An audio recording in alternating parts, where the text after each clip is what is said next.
ನಿಮಗೆ ನ್ಯಾಯ ಸಿಕ್ಕಿ ನೀವು ಅದರಿಂದ ಮುಕ್ತರಾಗಿ ಬಂದು ಮತ್ತೆ ಮುಖ್ಯಮಂತ್ರಿಯಾಗಿ ನಾವು ಸ್ವಾಗತ ಮಾಡ್ತೀವಿ. ಆದ್ರಿಂದ ನಾವಿಲ್ಲಿ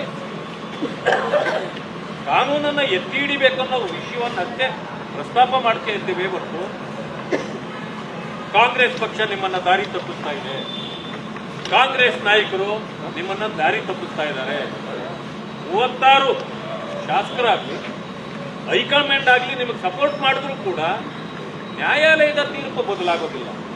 ನಿಮ್ಮನ್ನ ಅವರು ಮುಖ್ಯಮಂತ್ರಿ ಮಾಡಲಿ, ಆ ಹಕ್ಕು ಅವ್ರಿಗಿದೆ ಶಾಸಕರುಗಳಿಗೆ. ಆದರೆ ನ್ಯಾಯಾಲಯದ ತೀರ್ಪನ್ನ ಯಾರೂ ಕೂಡ ಬದಲಿಸ್ಲಿಕ್ಕೆ ಆಗೋದಿಲ್ಲ.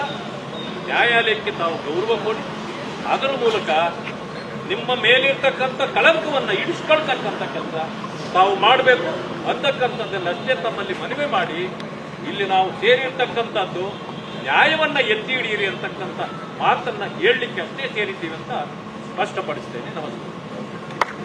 ಕಾಂಗ್ರೆಸ್ ಪಕ್ಷದ ಭ್ರಷ್ಟಾಚಾರವನ್ನು ವಿರೋಧಿಸಿ ಬೆಂಗಳೂರಿನಿಂದ ಮೈಸೂರಿಗೆ ಪಾದಯಾತ್ರೆ ಮಾಡಿದ್ದು ಎಲ್ಲರಿಗೂ ಗೊತ್ತಿರತಕ್ಕಂಥದ್ದು. ಏನು ಭ್ರಷ್ಟಾಚಾರಗಳು ನಡೆದಿದ್ದು, ಮೂಡಾದಲ್ಲಿ ನಡೆದಿದ್ದ ಭ್ರಷ್ಟಾಚಾರ, ಇವೆಲ್ಲವುಗಳನ್ನು ಹೊಂದಿಕೊಂಡು ಬೆಂಗಳೂರಿನಿಂದ ಮೈಸೂರಿಗೆ ನಾವು ಬಂದಾಗ ತಾವೆಲ್ಲರೂ ಕೂಡ ಸಹಕರಿಸಿದ್ವಿ. ಅದನ್ನು ಅರ್ಥ ಮಾಡಿಕೊಂಡು ಕಾಂಗ್ರೆಸ್ ಪಕ್ಷ ತನ್ನ ತಪ್ಪುಗಳನ್ನು ತಿದ್ದುಕೊಳ್ತಕ್ಕಂಥ ಎಲ್ಲ ಅವಕಾಶಗಳು ಇತ್ತು. ಆದರೆ ಅವರು ಆ ರೀತಿ ಮಾಡಲಿಲ್ಲ.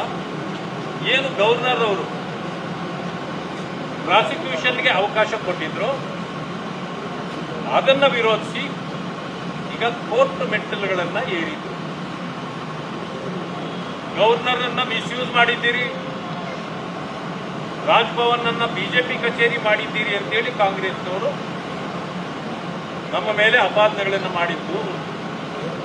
ಆದರೆ ಇವತ್ತು